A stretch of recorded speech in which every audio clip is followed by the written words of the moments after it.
కలుపుతాడేమో.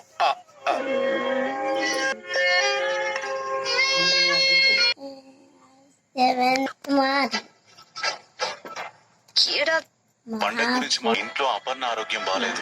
చిన్నప్పుడు దేవుణ్ణి పట్టించుకోకూడదు అంటే నా ఉద్దేశం అది కాదు నాన్న. ఆ తర్వాత ఆ డబ్బే మనకు డబ్బు సంపాదించి పెడుతుంది కాబట్టి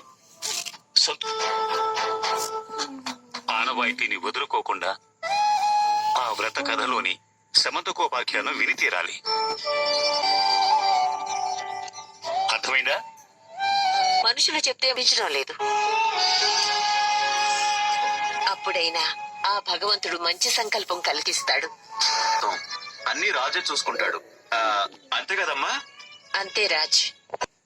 ఈసారి నువ్వు ఒక్కడివే చూసుకోవాలి. వాళ్ళ కోసం ఎక్కడికి? మా నాన్న చేస్తుంటే చూసేదాన్ని కదా. ఓ మొత్తం అంతా ప్రిపరేషన్.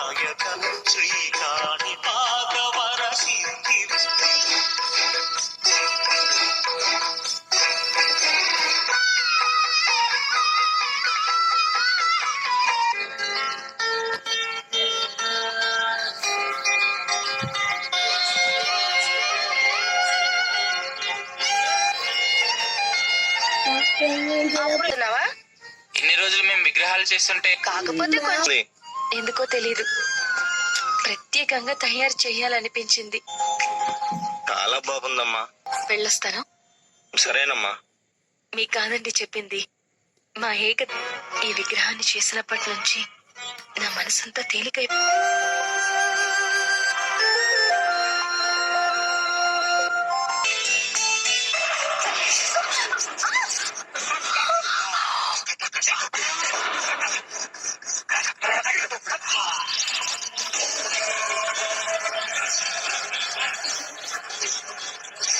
చూసుకుని కార్ నడపాలని తెలీదా?